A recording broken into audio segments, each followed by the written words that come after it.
Jadi ada rohani manusia ni berbeza-beza. Kita sama kita ni berbeza. Bergantung pada niat dan mujahadah kita lah. Melawan nafsu tu. Kalau di dunia ini pangkat berbeza kan.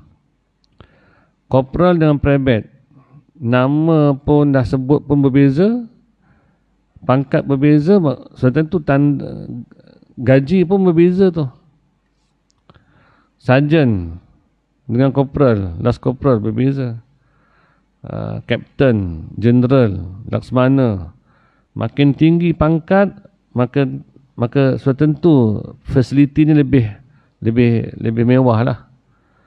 Rupa-rupanya dalam bab kerohanian ini memang ada juga dalam sebut dalam Quran Anbiya, gelaran Anbiya.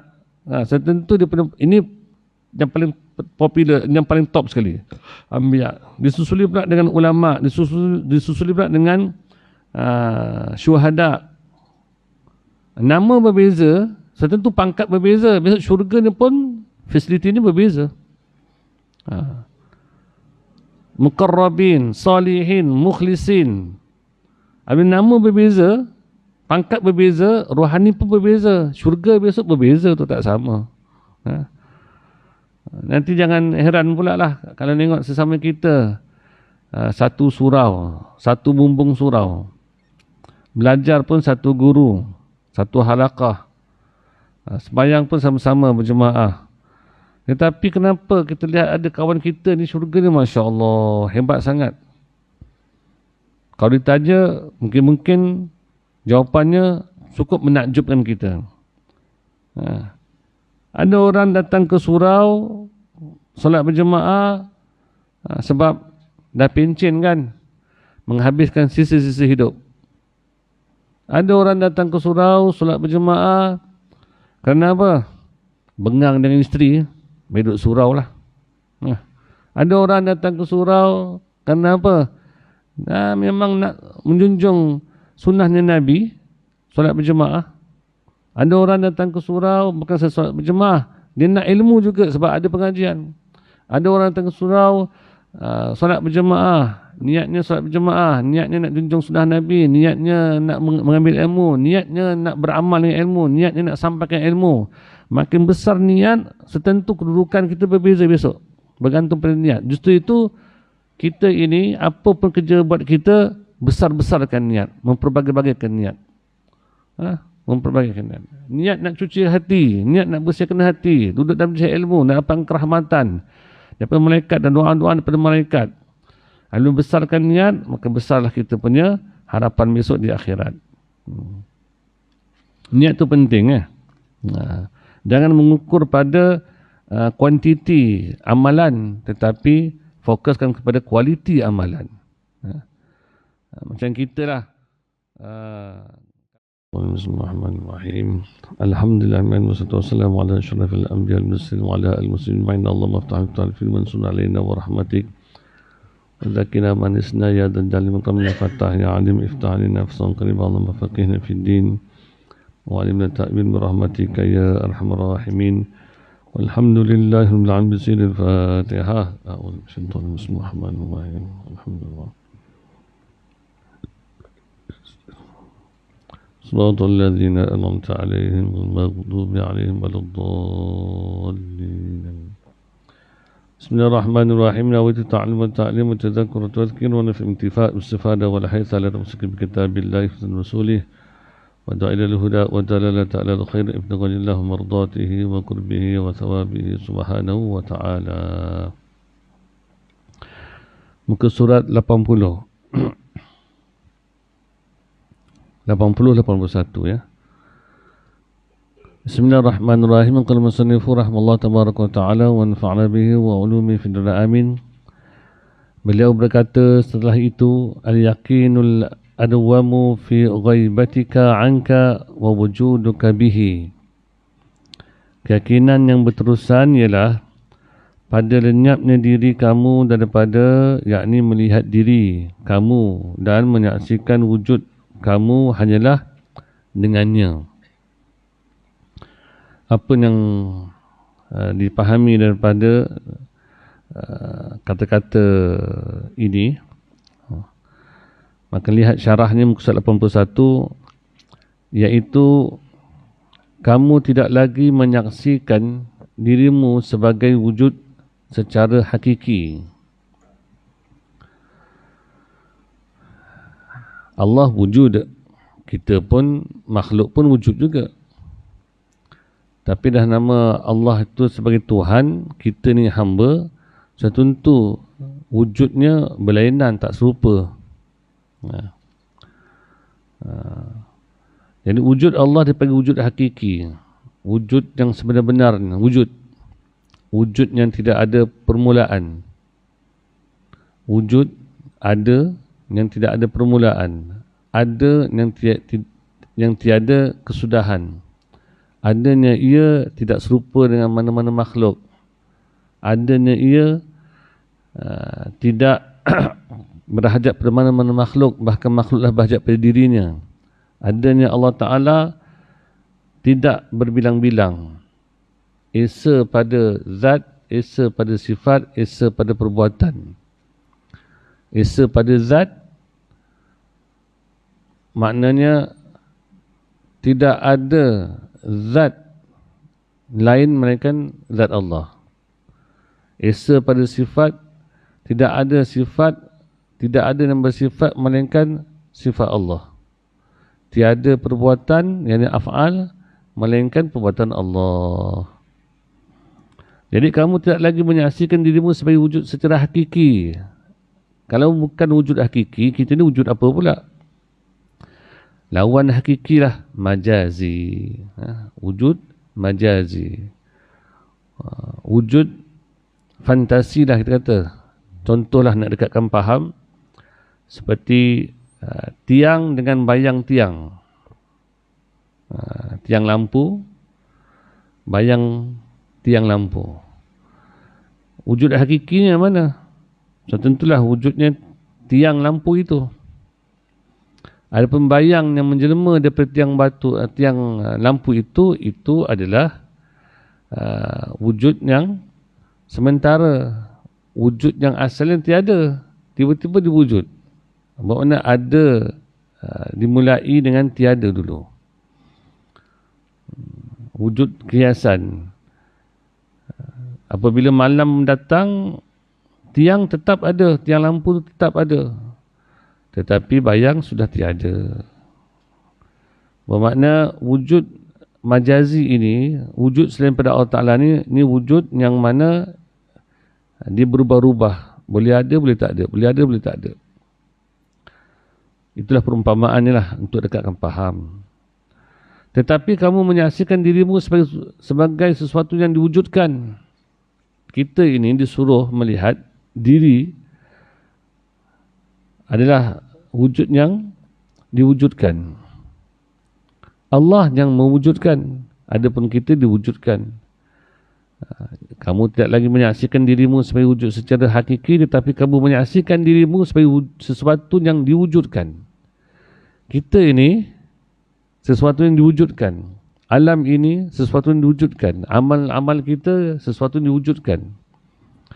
Maka kamu bukan milik dirimu, tetapi Allah Azza wa Jalla adalah pemilik dirimu. Perasaan ini yang perlu kita bawa ni. Merasai kita ini hamba yang dicipta oleh pencipta yang tidak ada awal dan tidak ada binasa, Allah Ta'ala. Dialah Allah yang berhak melakukan apa yang diinginkan. Hamba duduk dalam posisi hamba, terima apa sahaja.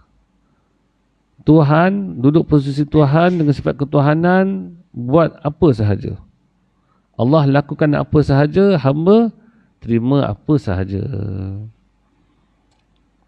Dialah Allah yang berhak melakukan apa yang dia inginkan ke atas sesiapa sahaja yang dia inginkan. Dialah Allah. Dialah Tuhan yang bernama Allah. Setelah kita memahaminya dengan akal, maka hendaklah dibawa dengan rasa perasaan. Itulah sebenarnya hakikat Allah tu sebagai wujud hakiki, adapun kita sebagai wujud majazi, lawan daripada wujud hakiki. Bolehlah kalau tuan-tuan nak andaikan begini, Allah tu wujud yang hakiki, yakni realiti, adapun kita ni hanya fantasi saja, khayalan. Pernah ada orang bertanya kepada saya selepas saya mengajar tu, dia tanya saya, Ustaz kata kita tak wujud. Ni wujud ni? Dia kata, ni wujud ni. Bermakna yang dimaksudkanlah wujud hakiki. Kita tidak ada wujud hakiki. Wujud hakiki itu wujud Allah. Adapun kita ni wujud majazi. Wujud yang diwujudkan. Ada yang diadakan. Dan adanya kita ini, wujudnya kita ini, wujud yang ada permulaan. Allah kidam. Awalnya tiada permulaan. Kekalnya tiada kesudahan. Kita ini makhluk, ada yang adanya didahului dengan tiada. Dan ada juga yang kekal. Apa yang kekal ni? Syurga kekal kan? Syurga kekal, nikmat syurga kekal, penghuni syurga kekal, neraka pun begitu juga kekal. Daripada yang kekal itu, apa bezanya kekal Allah dan kekal manusia pula, kekal alam ini? Ada yang binasa takkan wujud lagi. Ada yang dicipta dan ia kekal, diizinkan kekal. Antaranya syurga.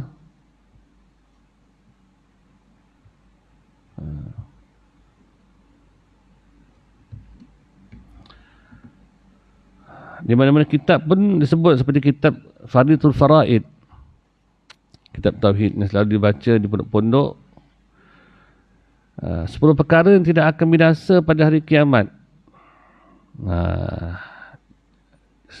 Wujud, kemudian dia kekal. Allah pula, apa beza sekarang ni? Kekal Allah Ta'ala, kekalnya 10 perkara nanti. Ini saya akan sebut ini. Bezanya, kekal Allah Ta'ala tiada dahulu, tiada didahului dengan tiada. Kekalnya 10 perkara ini, dia didahului dengan tiada. Berbeza tu. Apa yang 10 tu? Roh. Roh dulu tiada, kemudian diadakan. Dan dia kekal, kerana kita hidup dengan roh. Ahli syurga hidup dengan roh. Tulang sulbi. Tulang sulbi manusia sebesar biji sawi. Malah mungkin kecil lagi. Ini perumpamaan biji sawi itu perumpamaan sesuatu yang kecil, halus, yang tak boleh dilihat dengan mata kasar. Itu kan kekal. Ketiga, jasad para nabi, nabi utusan Allah Ta'ala. Itu kekal. Tak hancur. Jasad para syuhada, mana masuk dalam kubur, mereka tak hancur. Kursi, Lauh Mahfuz, Qalam, Arash Allah Ta'ala, syurga, neraka. Ini setelah dicipta, dia kekal. Adapun selainnya, macam kita dicipta, kemudian binasa, masuk kubur binasalah. Nanti bila Allah berkehendak pada hari kiamat, di padang mahsyar dibangkitkan semula. Sebab itu ada tulang sulbi tu.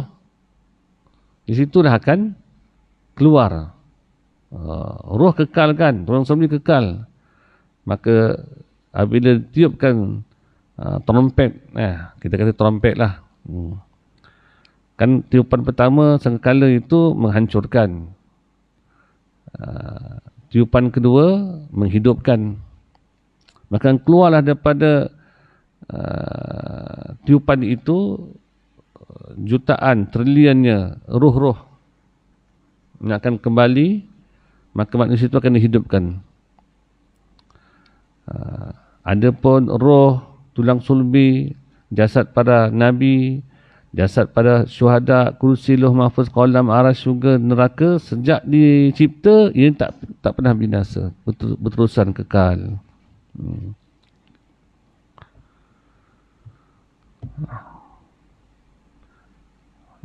kesimpulannya, wujud Allah, wujud hakiki, wujud manusia ini dan alam inilah wujud majazi. Keyakinan yang berkekalan adalah pada konsistennya para hamba menangani nafsunya dengan menundukkannya kepada Allah. Seseorang yang nak menuju pada Allah Ta'ala, maka perlu melalui proses mujahadah lawan nafsu. Dia tidak hanya sekadar ibadat, puasa, zakat, haji, umrah semata-mata. Banyakkan zikir, banyakkan selawat, banyakkan istighfar semata-mata. Itu tetapi perlu melakukan proses mujahadah lawan, tundukkan nafsu kita. Kita tahu kan diri kita ni, nafsu makan, kau nak makan, makan walaupun sakit. Doktor dah kata dah, jangan makan benda manis. Kita Allah, musangking tengah murah. Musangking tengah murah. Inilah rezekinya B40. Alhamdulillah. Sedang manusia setengah tamak kan. Nak kaya. Lepas tu Allah tundukkan manusia. Sekarang standard dua kampung dia sekarang ni. RM10 je.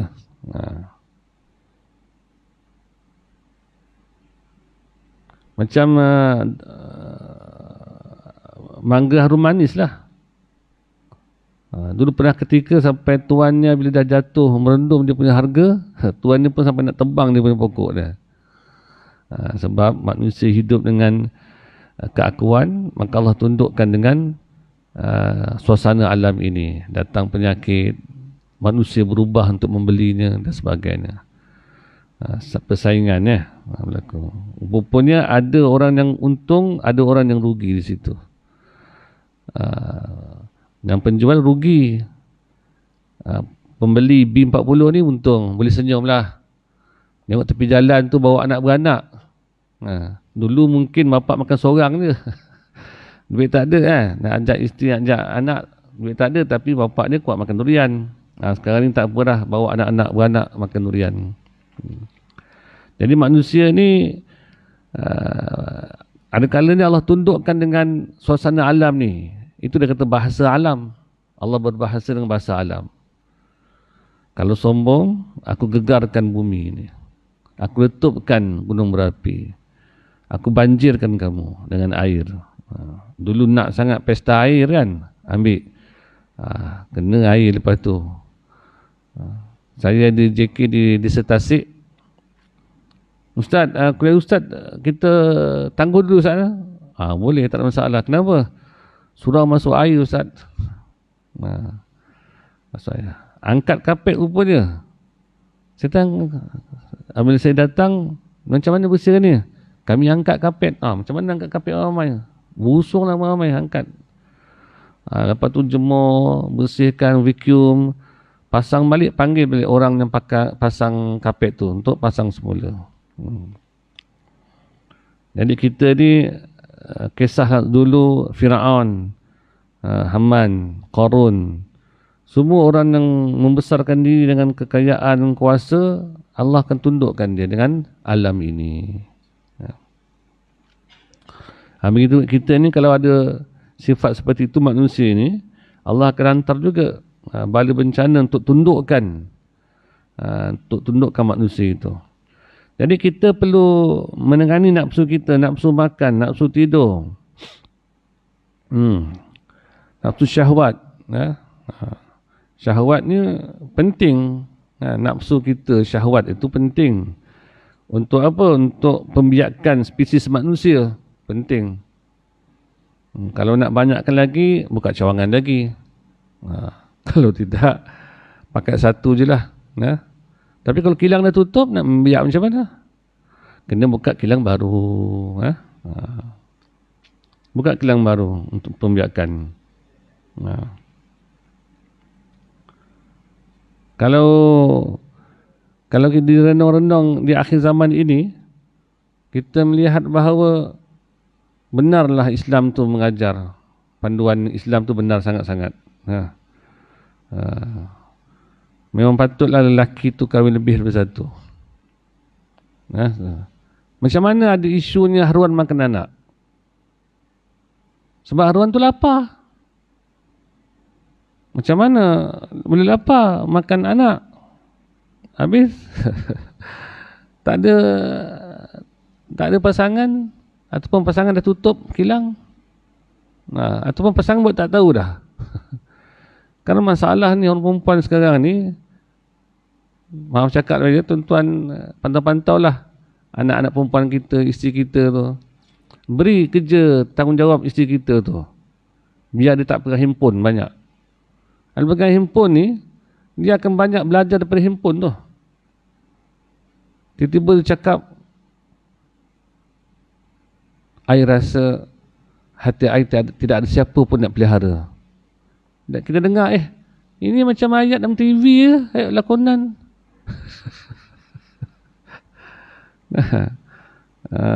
Anak kita tiba-tiba boleh cakap Korea. Heran juga kita. Kau belajar mana? Kita TV aja. Lepas tu cerita dalam TV Korea, budak terjun sekolah, dah ramai pula budak terjun kat sekolah. Pengaruh tu.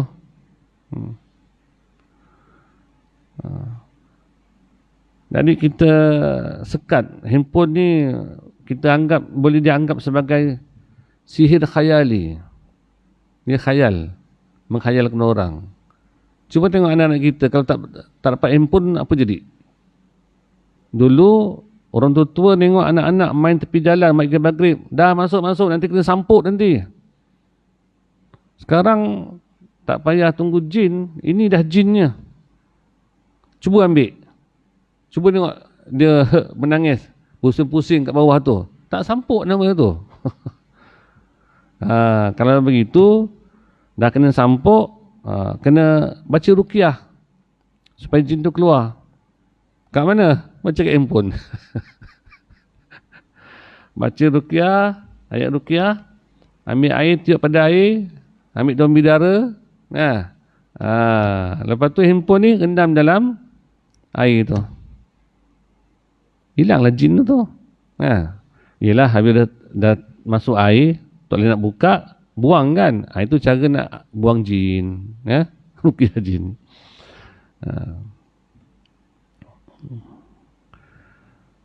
Jadi kita sibuk-sibukkan anak isteri kita dengan aktiviti luar lah. Anak saya memang pendidikan jasmani dia berkuda dan memanah, berenang, pimpong. Pimpong ada coach yang mengajar pimpong tu. Anak saya campur dengan anak madrasah yang kecil-kecil ni, 10 orang, satu tim. Anak pondok, tim anak pondok main pimpong. Belajar pimpong. Lepas tu berenang. Malam sebulan 2 kali bersilat. Biar ada aktiviti macam dululah kita. Kalau di kampung-kampung dulu main tarik upih pinang kan. Sonok. Berlari seorang tarik, seorang duduk kan tu. Kalau lap tu terbalik tu. Main upih pinang. Cergas kan budak berlari keluar peluh kan. Kalau duduk handphone tak peluh tak keluar. Otak pun lemah. Main apa tu? Kundang kundi apa nama? Ketuk tap.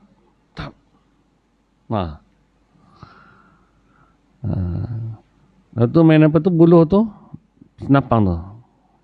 Tap. Masuk buah tu. Buah cermai masuk tu kan. Buah cermai ke? Tap. Tu. Seronok dulu. Raya-raya nakal sikit lah. Main meriam buluh. Punya kayu pun panjang tu. Kayu tu. Nak ketuk. Datang polis masuk kampung, lari kejap. Sorok bawa balik tu. Meriam buluh tu lepas main, kalau tak pecah lagi, simpan untuk tahun depan. Simpan kat mana? Simpan dalam parit. Kalau di Muar sana, tempat kampung saya ada parit. Parit jauh, parit kurma, parit. Macam kat Perak juga parit. Nanti meriam buluh tu simpan dalam parit tu, rendam. Untuk kualiti dia. Menjaga kualiti dia. Nanti, lepas tahun nanti, Malam 7 liku tu buat keluar balik, perang lagi. Dengan darat dengan baruh. Boom, boom. Itu teknologi meriam orang Melayu. Bunyilah kuat bunyinya. Seorang pun tak mati. Jadi keyakinan yang berkekalan adalah pada konsistennya para hamba tersebut menangani nafsunya dengan menundukkan kepada Allah.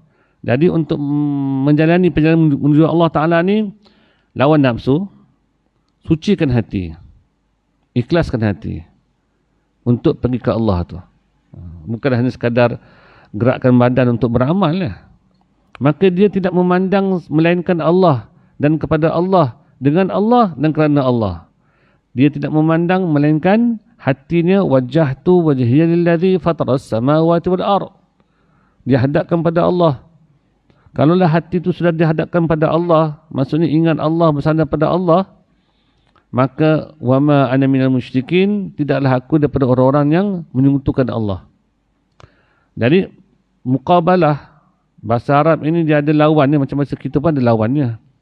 Kalaulah hati itu memandang Allah, sibuk ingat Allah, maka sudah tentu dia bebas daripada syirik. Sebaliknya, kalaulah hati itu sibuk memandang diri yang beramal, maka akan tumbuh dalam diri kita apa dia? Ujub, riak, takabur, angkuh dengan ilmu dan amal kita. Maka kalaulah memandang Allah, hati bebas, diri kita ni bebas daripada syirik. Kalau memandang diri, lawannya apa? Maka disitulah berlakunya riak, maka itulah syirik khafi, ya, ujub, syirik khafi. Dan kita kena rasa benda ini penting dalam beramal supaya tidak terjebak dengan penyakit-penyakit seperti itu. Justru pertembungan antara menyaksikan Allah Azza wa Jal dengan diri sendiri adalah suatu pertembungan yang berterusan dalam jiwa hamba. Jadi kita ni bukan saja berjihad sempena tahun ya, sempena tahun awal Muharram, kita pun betulkan niat dan berazam nak lawan nafsu kita. Kita ini bukan pada pendapat saya secara peribadi, jangan menantikan tahun baru sedangkan kita ada setiap hari hari-hari baru. Setahun sekali sambut tahun baru, nak pasang niat lambat sangat setahun. Sebab itu lambat berubah kita. Kita ini setiap hari jumpa hari baru, pasang niat, betulkan azam kita. Sentiasa melakukan penghijrahan, berpindah, hijrah. Daripada akhlak yang buruk kepada akhlak yang lebih baik. Kepada niat yang buruk kepada niat yang lebih baik. Berterusan pindah. Jadi hakikat pemindahan itu, hijrah itulah pindah hati yang lalai kepada sibuk ingat Allah. Kita kadang dalam solat pun lalai terus kan. Nasib baiklah kita semayang jadi berjemaah. Imam beri salam, kita pun beri salam. Lepas beri salam tu, habis dah solat. Baru perasan habis solat.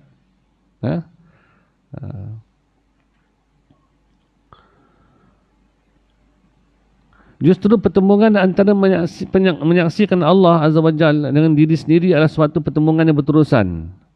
Wajjahtu wajhiyal ladzi fataras samawati wal ard.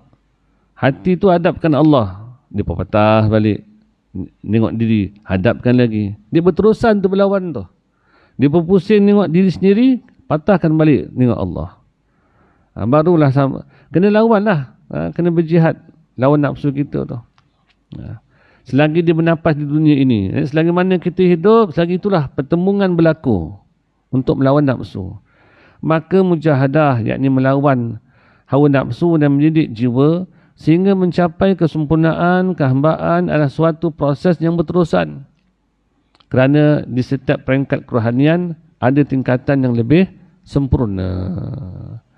Jadi ada rohani manusia ni berbeza-beza. Kita sama kita ni berbeza. Bergantung pada niat dan mujahadah kita lah melawan nafsu tu. Kalau di dunia ini pangkat berbeza kan. Korporal dengan private, nama pun dah sebut pun berbeza, pangkat berbeza, tentu gaji pun berbeza tu. Sarjan dengan corporal, last corporal berbeza. Captain, general, laksamana. Makin tinggi pangkat, maka sudah tentu fasiliti ni lebih mewah lah. Rupa-rupanya dalam bab kerohanian ini memang ada juga dalam sebut dalam Quran Anbiya, gelaran Anbiya. Tentu dia ini yang paling popular, yang paling top sekali, Anbiya. Disusuli pula dengan ulama, disusuli pula dengan syuhada. Nama berbeza, tentu pangkat berbeza. Besok syurga ni pun fasiliti ni berbeza. Muqarrabin, salihin, mukhlisin. Ada nama berbeza, pangkat berbeza, rohani pun berbeza. Syurga besok berbeza tu, tak sama. Nanti jangan heran pula lah kalau tengok sesama kita satu surau, satu bumbung surau. Belajar pun satu guru, satu halaqah. Sembahyang pun sama-sama berjemaah. Tetapi kenapa kita lihat ada kawan kita ni syurga ni, Masya Allah, hebat sangat. Kalau ditanya, mungkin jawapannya cukup menakjubkan kita. Ada orang datang ke surau, solat berjemaah, sebab dah pencen kan, menghabiskan sisa-sisa hidup. Ada orang datang ke surau, solat berjemaah, kerana apa? Bengang dengan isteri, duduk surau lah. Ada orang datang ke surau kerana apa? Memang nak menjunjung sunnahnya Nabi, solat berjemaah. Ada orang datang ke surau bukan solat berjemaah, dia nak ilmu juga sebab ada pengajian. Ada orang datang ke surau solat berjemaah, niatnya solat berjemaah, niatnya nak junjung sunnah Nabi, niatnya nak mengambil ilmu, niatnya nak beramal dengan ilmu, niatnya nak sampaikan ilmu. Makin besar niat, setentu kedudukan kita berbeza besok. Bergantung pada niat. Justru itu, kita ini, apa pun kerja buat kita, besar-besarkan niat. Memperbagi-bagikan niat. Memperbagi niat. Niat nak cuci hati, niat nak bersihkan hati, duduk dalam cari ilmu, nak dapat kerahmatan daripada malaikat dan doa-doa daripada malaikat. Lalu besarkan niat, maka besarlah kita punya harapan besok di akhirat. Niat tu penting.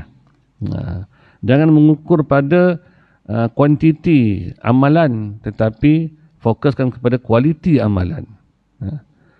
Macam kita lah, kalau beri keripap kan kadang ada keripap angin kan,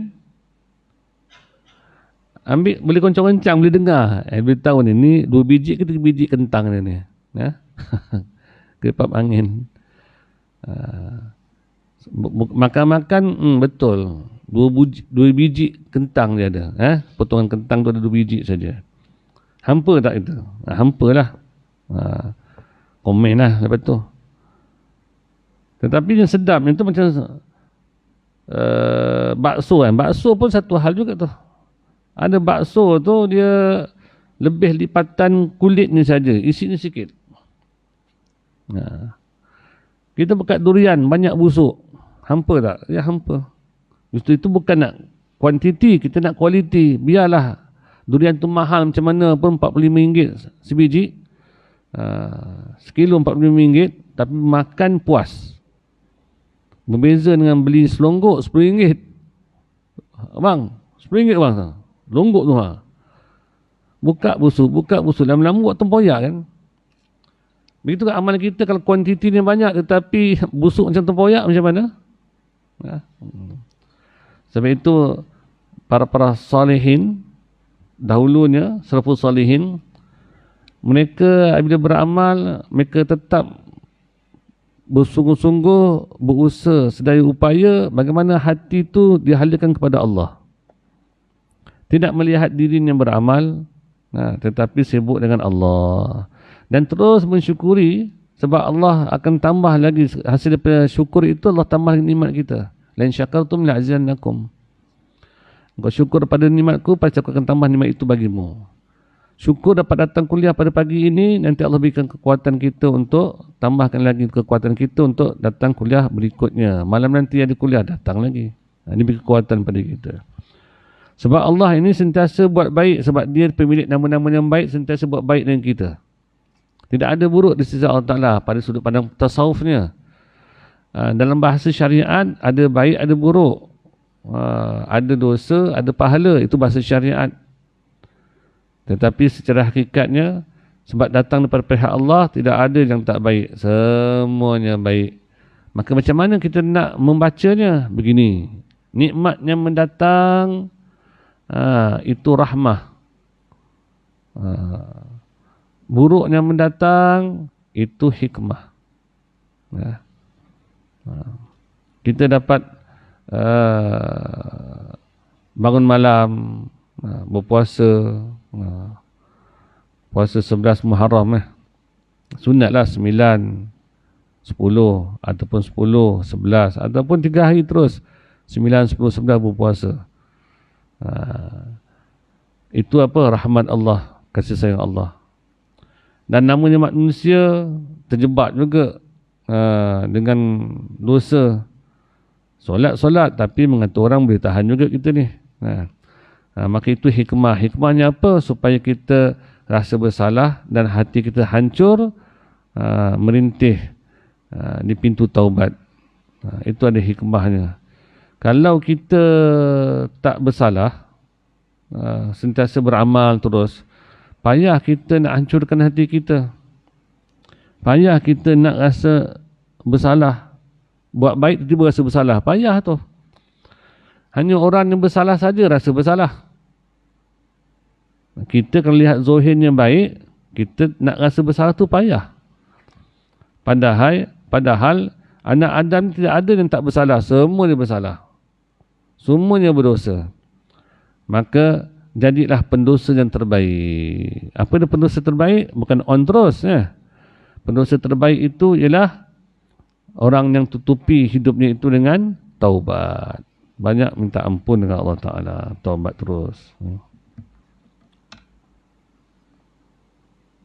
Justru keyakinan yang justru pertembungan antara menyaksikan Allah Ta'ala dengan diri sendiri ada satu pertembungan yang berterusan dalam jiwa hamba selagi dia bernafas di dunia. Maka mujahadah melawan hawa nafsu dan mendidik jiwa hingga mencapai kesempurnaan kehambaan adalah suatu proses yang berterusan. Kerana di setiap peringkat kerohanian ada tingkatan yang lebih sempurna. Keyakinan yang berkekalan adalah keyakinan yang terkandung dalam peningkatan kerohanian, yakni taraqi rohani. Taraqi rohani ini peningkatannya, penaikan rohani, spiritual itu ditingkatkan. Sehingga insan terus hadir hatinya pada menyaksikan hadrat ketuhanan yang maha tinggi. Lalu lenyap dia daripada menyaksikan penyaksian dirinya pada setiap peringkat rasa wujudnya. Sehingga menyaksikan hanya Tuhannya, iaitu wujud yang mutlak dan satu-satunya wujud yang hakiki. Habis macam kita ni wujud apa? Wujud majazi. Maka dalam ibadatnya sekalipun, dia menyaksikan ianya adalah anugerah daripada Allah Azza wa Jal, bukan daripada keupayaan dirinya sendiri. Jadi kita dapat datang solat berjemaah, duduk kuliah, ini anugerah. Dapat bangun malam, puasa Muharram, itu anugerah. Dapat berbakti pada orang tua, itu anugerah. Bukan semua orang boleh berbakti pada orang tua. Saya ada ahbab saya, perempuan. Dia kahwin dengan orang Turki. Kemudian duduk di Turki lah. Anak dapatlah 2 orang perempuan. Lahir ke Turki. Dan kerajaan pun Turki lah. Sebab bapa dia Turki. Kemudian suaminya tu meninggal sebab kanser. Akhirnya balik ke Malaysia. Duduk di Johor. Jaga mak dia. Mak pun sakit. Ayah meninggal, mak pula sakit. Kemudian dia tahu saya ada buka madrasah, homeschooling. Maka dia pun berhasratlah untuk bawa anak dia duduk dengan saya sebelah. Akhirnya cek-cek rumah dapat betul-betul sebelah madrasah. Dia anak keluar rumah, masuk madrasah. Masa saya ni sewa rumah je lah. Dia jaga mak dia. Kalau dia nak keluar mana-mana, dia dah siapkan makanan tepi tu, kat tepi meja, mak dia boleh capai lah. Dan mak dia berikan handphone satu, kalau ada apa-apa hal boleh call, dan siap pasang CCTV semua. Nanti kalau ada apa-apa, dia sentiasa tengok mak dia lah, keadaan mak dia macam mana. Kalau dia nak pergi ke kedai ke, nak pergi tempoh lama sikit, sejam 2 jam keluar, cari barang, cari hajat. Jadi dibawa mak dia daripada perempuan dia tu. Orang lelaki ni kita kata kekuatan fizikal, tetapi dia punya hati lemah pula. Perempuan fizikalnya lemah, tapi hatinya macam lelaki pula. Khidmat orang tua dia, itu satu kekuatan yang luar biasa tu, dapat khidmat orang tua tu. Kadang-kadang orang tua diperangai macam budak-budak kan, mengengek, kadang marah, tak sesuai dengan dia, tak selesa, kadang diam. Tanya kenapa mak diam, adalah tu terluka hati tu. Mungkin kita lambat masak ke, lambat nak menyahut ke, kita sediakan anak-anak, mak kata aku nak makan, lapar ni, kejap mak ya. Itu pun kadang berasa hati juga orang tua tu. Jadi dapat jaga orang tua, berbakti pada orang tua, itu anugerah. Kita dapat berdakwah, mengajar manusia, ajak orang kembali kepada Allah Ta'ala, itu anugerah. Jangan pernah merasai diri kita dan mempelakukannya. Kalau tidak, nanti akan timbul penyakit riak tu nanti. Riak, ujub, takabur dengan apa yang kita ada. Ilmu, baik pada ilmu, baik pada amal. Sebab tu bicara tasawuf ini bicara hati, nak baikkan hati. Maka dalam ibadat sekalipun, ibadatnya sekalipun dia menyaksikan ianya adalah anugerah daripada Allah Azza wa Jalla, bukan daripada keupayaan dirinya sendiri. Seterusnya, oleh itu Syekh Arsalan Dimashqi berkata lagi setelah itu, fakam baina ma yakunu bi amrihi wa baina ma yakunu bihi. Betapa berbezanya antara seseorang yang melaksanakan sesuatu atas dasar perintahnya berbanding dengan melakukan sesuatu dengannya, dengan bantuannya. Seseorang beramal merasakan dia menjunjung perintah, dengan seseorang yang beramal merasakan dia diperlakukan Allah untuk menjunjung perintah. Perasaan itu berbeza tu. Contohnya Ali dengan Abu. Ali masuk ke surau, solat berjemaah, beramal, berzikir dan sebagainya. Dia merasakan dia sedang menjunjung perintah. Abu pula masuk ke surau, solat berjemaah, berzikir, berwirid. Dia melihat bahawa dia merasakan bahawa Allah sedang memperlakukan ke atas dirinya untuk menjunjung perintah. Berbeza.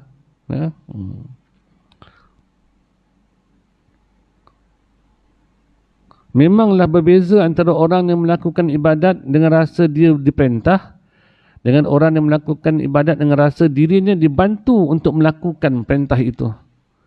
Ia kembali kepada bagaimana seorang memandang kepada dirinya dan ibadat yang dilakukan. Bergantung pada diri seseorang. Macam mana dia memandang diri dia, macam mana dia melihat perintah yang Allah berikan pada dirinya. Jika dia memandang kepada dirinya semata-mata dalam amalan, lalu melihat dirinya yang melakukan ibadat tanpa melihat bantuan dan kebersamaan Allah pada ibadat tersebut dengan penyaksian penghayatan yang hakiki, maka dia akan melakukan ibadat kerana ianya adalah perintah daripada Allah. Maka dia mendakwa dirinya menjunjung perintah Allah. Jika dia memandang dengan pandangan hakiki bahawa dia dan ibadatnya adalah daripada Allah, aku ni dapat datang daripada Allah, ilham yang beribadat pun datang daripada Allah, gerak aku pun datang daripada Allah, tubuhku pun dicipta oleh Allah. Dia melakukan ibadat tersebut dengan bantuan Allah. Dia merasakan aku ini beramal memperolehi bantuan Allah dan dia bersyukur kepada Allah, maka dia menghayati dirinya beribadat dengan bantuan Allah. Beza antara orang yang melihat Allah pada ibadatnya dengan orang yang sekadar melihat dirinya. Orang yang melihat ibadat daripada Allah dengan orang yang melihat dirinya beribadat adalah tidak ada ujub dalam diri. Beza antara orang yang melihat Allah pada ibadatnya dengan orang yang sekadar melihat dirinya adalah tidak ada ujub dalam diri. Kalau melihat diri, keluar ujub, keluar riak. Kalau melihat Allah yang memberi, dia sentiasa terendah diri. Itu beza tu. Jika seorang masih mempunyai ujub, bangga diri dalam dirinya, iaitu rasa seronok dengan dirinya, seronok dapat puasa, seronok dapat bangun malam, rasa seronok. Kita beribadat ni buang rasa seronok tu. Bila kita rasa seronok, kita akan melihat diri kita. Melihat pada Allah. Dia yang memberi. Kerana dirinya, maka itulah tanda dia sekadar melihat dirinya dalam ibadatnya, bukan melihat kebersamaan Allah padanya. Sepatutnya kita melihat Allah bersama kita. Maksudnya apa Allah bersama kita itu? Kekuatan Allah bersama kita yang menggerakkan kita untuk beribadat. Barulah tidak ada ruang dan peluang untuk bertunasnya penyakit riak, ujub, takabur dalam ilmu dan amal. Maka sifat ujub itu membuahkan takabur dan riak. Sikap ujub itu membuahkan takabur. Takabur daripada kabbara, takabbaru, takabburan. Membesarkan diri. Dan riak daripada ro'a, melihat. Maksudnya diperlihatkan amalannya. Dia merasa dirinya lebih baik dan sempurna daripada orang lain. Maka itulah takabur namanya. Ini kan wujud kan. Ada orang takabur dengan ilmunya, takabur dengan amalnya, takabur dengan pangkatnya, takabur dengan hartanya. Orang miskin boleh berlaku takabur juga. Orang miskin takabur juga. Jangan orang kaya saya takabur. Orang miskin takabur orang cara miskin. Dia orang kaya sibuk dengan kejayaannya. Orang miskin ni dia sibuk dengan amal. Tetapi kalau dia melihat, kalau orang kaya sibuk melihat diri dia dengan kejayaannya, maka akan keluarlah takaburnya. Orang miskin pula melihat dirinya dengan amalan-amalan soleh, maka takabur juga keluar daripada takaburnya. Dia merasa seronok jika orang menyaksikan dirinya dalam kebaikan, maka itu adalah riak.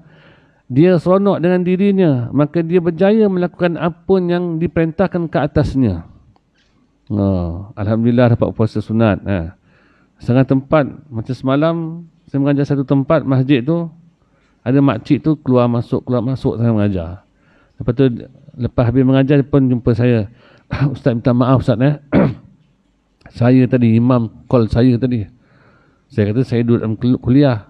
Lepas tu dia call lagi. So saya terpaksa keluar.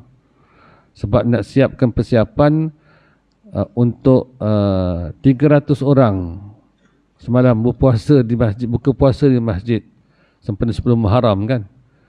300 orang tu sikit ke?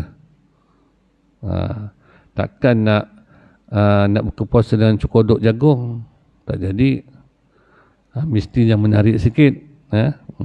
Masjid kaya, masjid besar. Jangan lihat kita lihat nak mengelakkan daripada riak itu, jangan lihat kita yang berpuasa, beramal, tetapi lihat Allah yang memberikan kekuatan kita untuk berlapar dan terus beramal. Maka lantaran itu pujilah Allah. Tetapi kalau memandang diri, pasti manusia akan puji diri sendiri. Wa qadimna ila ma 'amilu min 'amalin haba mansura. Bila kami periksa amal-amal mereka itu, kami menjadikan ianya bagaikan debu yang berhemburan. Penatlah. Bina istana daripada pasir, datang ombak, hancur. Namun hamba yang telah tenggelam dalam kesaksian kebersamaan dan bersyukur atas kurniaan ketaatan, dia hanya seronok dengan kebersamaan Allah dan seronok dengan bantuan Allah. Maka dia ialah orang yang melakukan perintah dengan Allah, bukan dengan perintah itu sendiri. Dia melakukan perintah dengan Allah. Di situ catatannya, orang yang melakukan perintah dengan Allah, maksudnya dengan bantuan Allah. Kalau kitab ini tuan-tuan baca dengan Allah, tuan-tuan cuba pasang maknanya dengan bantuan Allah. Bukan dengan perintah itu. Kita menjumpai perintah dengan bantuan Allah. Tetapi tidak bermakna orang yang melakukan ibadat dengan menyaksikan perintah itu tiada kemuliaan. Tetap soleh juga. Orang beribadat sebab menjunjung perintah, Itu antara ciri-ciri kesolehan yang dinafikan. Tetapi orang yang melakukan ibadat dengan menyaksikan bantuan Allah sudah tentu lebih tinggi kemuliaannya. Orang yang beramal kerana menjumpai perintah itu mulia, soleh. Ada orang yang beramal melihat itu bantuan Allah, itu lagi soleh. Itu. Jadi tuan-tuan besok nak yang mana? Nak tingkatan syurganya tinggi mana? Bergantung pada di sinilah. Justru itu sebagaimana sebutkan oleh Syekh Al-Salam setelah itu, in kunta qa'iman bi amrihi khudi'at lakal asbab wa in kunta qa'iman bihi tadaddu'at lakal akwan wallahu alam bissawab.